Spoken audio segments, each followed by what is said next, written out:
Hello folks, and welcome back to the channel. Together with these great partners, we are able to bring you quality information to help you reach your whitetail habitat goals quicker but more proficiently. Northwoods Whitetails, Plot Doctor, Harper Growing Solutions, Scent Thief, Real Wood Productions, First Form Outdoors, Ace Hardware of Harrodsburg, Kentucky.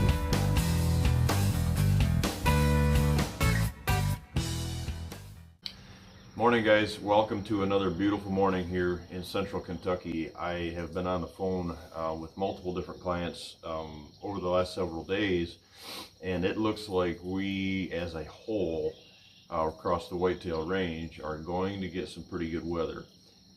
So that kind of stems or sparks today's topic, guys. What we've got, I'm going to bring these, I've got the board down here today, and we're going to put some topics up here and go through a few things. I really encourage everyone to have each and every year to look at their plan, right? Their plan of attack, the property and the plan of attack, to have the opportunity to experience this time to the fullest, right?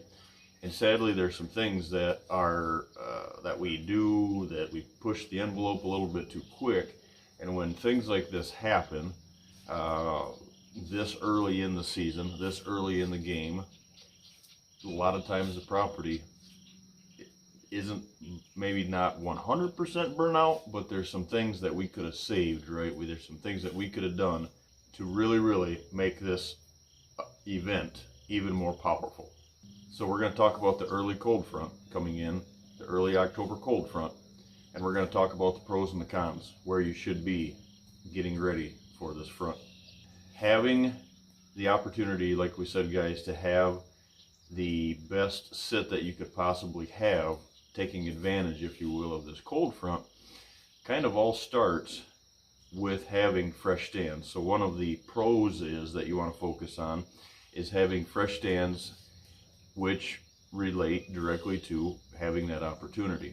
Like I said, most of the time we get in this situation, we get that first cold front and we go to hunt and things are pressured, and maybe it works, maybe it doesn't, depending on the deer and you know what you've got on the farm and what habitat work that you've done, whether you're out on public grounds, a lot of variables, right? But I find a lot of the time is these cold fronts hit and these stands are just not fresh. So if you don't have fresh stands this year, make sure going into next year that fresh stand approach is really important. Now, I'm not saying that maybe it's a stand that hasn't been hunted at all. I'm just saying it's a stand that hasn't been burnt out, right? So maybe a stand, a sit or two in one. I'll be hunting a stand this weekend that I've had two sits in one of them, and I've had one sit in the other one, right? So I've hunted it, but I haven't hunted it out.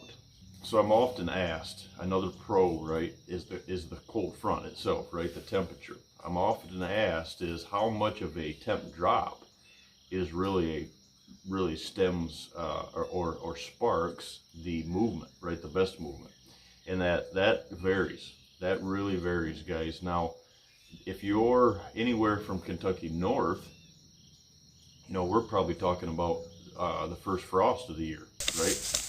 The morning lows, I'm seeing some morning lows like 28, 30. We've got morning lows here predicted of 38. You know, you go south of here, you go down into that Georgia, you know, Alabama, and they're going to be, the temps might be in the 70s, right? So the temperature itself isn't really an indication to me, the total temperature, right? The high of the day or the low of the day. The temperature to me is what it dropped, how much it dropped, right? So it could be in your area, it could be 10 degrees. If it hasn't had a 10-degree drop up until this point, then that 10-degree drop is going to get things on their feet. Now, what I find here is if we're looking at 87 today. It was 85 yesterday, 87 today. We're like in the tomorrow, which is going Thursday, Friday, you know, we got rain coming, I believe, Friday, and the temperatures are dropping. By the time Saturday rolls around, our morning lows are 40 degrees lower than our evening highs. So don't go evening temperatures our evening temperatures to morning temperatures, or night temperatures to morning temperatures, right? Compare apples to apples, if you will. Make sure you're looking at your morning low temperatures versus your morning low temperatures. So we're going to be experiencing somewhere around that 20 degree, upwards of that 20 degree drop. Huge piece of the puzzle this time of the year, guys. Is AM the con and PM the pro? That's a question. That's a question a lot of us, including myself, have to make going into this weekend. The further you dig deep into this, keeps putting more emphasis on why we don't hunt those early mornings, those mornings earlier in the season. So when I say early season, guys, there's some of you watching this that are, what, 6 days, 5 days, 6 days into the season. There's others of us watching this that are a month and 6 days into the season, right? So early season is kind of a, when is that, right? We got early season down south, doesn't mean any of them, doesn't tie to any of our movement that we're seeing up here with bucks fighting and chasing does and everything already on these cool mornings. In the south is they're planting food plots right now, right? So it's all relevant, like I said, to the region. AM versus PM. Big decision to make. This cold front, if you look at that temperature, and that temperature drop is that, in that AM temperature drop is that 20 degrees, it's going to be hard not to do that. And I'm not saying not do that, because I'm all about not hunting them AMs early. But here's the prediction, guys, as I'm looking at this, is the further north you go, from here north, the further north you go into Iowa, into Ohio, I guess you could throw Iowa into that too, but Ohio, Iowa, Illinois, Indiana, Michigan, the further you go north, the more important it is to really make that decision. Before you make that decision, you have to look at what that deer that you're targeting, or deer that you're targeting on the farm, multiple deer, are doing. What are they doing? Have they played their cards just outside of daylight and just before dark a few times? And if that's the case, the answer to an AM hunt is yes. And the reason I'm looking at potentially putting an AM sit in, I'm a month and 5 days, or whatever that case is, right? 6 days into season, I've got a 20 degree morning drop. Things are going to be kicking. And I know what happened last year on October 11th versus what I've got right now. So that's why I'm looking at implementing that first AM hunt. Maybe that's for you, maybe that isn't. That's how you study things, right? So the next one is a pro, right? We have a great opportunity for a PM sit. There's going to be my prediction is there's going to be a lot of deer hit the dirt in the PM. So you got to look at, if your PM hunts are going to be that positive right now, because these deer are going to be out on their feet earlier, ties into this one here. These are going to be out earlier. They're going to be out feeding quicker, right? Do you need to choose PM versus AM? Because what you don't want to do, you do not want to cause a trickle effect. If you can't get in and make it happen in the morning and get out, you may have just ruined that opportunity for the PM. So what is your situation? I'd be willing to bet that most of you right now are probably still dancing around the idea of, do I go in and hunt the AM or not? And if that's a question, go PM. Feeding is going to start early. Your does are going to be on their feet early. They're going to be this daylight movement's kicking in. What we want to get, guys, is we want to get into those locations earlier on a PM hunt.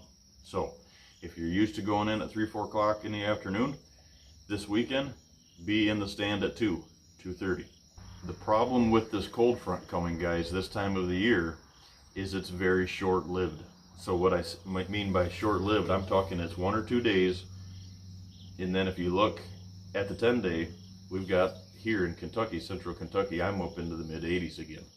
A month from now, 3 weeks from now, these cold fronts are going to be back to back to back The problem with it is though, is they don't give up between the cold fronts. A lot of this time going into that pre-rut and rut, if you're in the Midwest, here into the Midwest to the north, it's going to be around that Halloween time, first week of November. Now down south, you're going to advance that a month, right?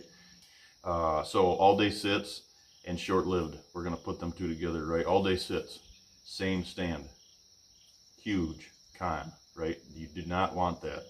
Talking to some folks the other day that are already sitting all day. Huge destruction, huge waste of time, huge destruction. And the problem with that is, guys, I can tell you without a reasonable doubt, is the stand that you're hunting right now in the AM is not the stand that you should be hunting in the PM, just fundamentally, right? So if you're in there all day, one, it's before this time, it's miserable. And I don't even think that this cold front, because of short-lived, is going to hold the power no matter where you're at, Canada included, that it needs to be an all-day situation. Enjoy it, take advantage of it, but be in the right stand. Right now, your AM and PM stand together is not what you want to look at. Not that you don't have an AM PM stand, it's just not what you want to be in right now. And then the bedding, the last one we're going to talk about here, guys, is the bedding and rut stands. Like I was just saying, too close to that. It's not where we want to be, right up tight to that bedding. We don't want to be pushing in that far, because we're still, because of this is short-lived, you're going to see that you're going to have a lot of bucks that are going to be back in there right at that daylight time. And it's not, the pre-rut isn't going yet, and even though we think that it's a cold front, the temperatures in the day are still going to reach what I wouldn't want to, be walking around in if I had a wool coat on, right? And they're not going to want to either. You're not going to see that buck movement. Now they're going to stand up and lay down in those bedding areas, but they're not going to get up, go to water, and run the transition, run their corridors, do some checking like they would be the end of the month. So you really need to look at that as, I need to be in that medium sit, not pushing all the way back in. And because it's just this, it's a false alarm, right? We all want to make the most of this. And you can make the most of this, and I really feel there's going to be some good deer with a lot of my clients, a couple of them that are on some serious giants right now. I think a lot of these deer are going to fall this weekend. But what you want to look at, guys, is this. You want to look at, it's a false alarm. We don't need to push 110%. Let's push about 50% and get about 50%, 75% better response than we had a week ago. So take these ones to the bank, guys. Have an enjoyable hunt this weekend. Looking forward to it. Keep me posted on the success. Thanks, guys.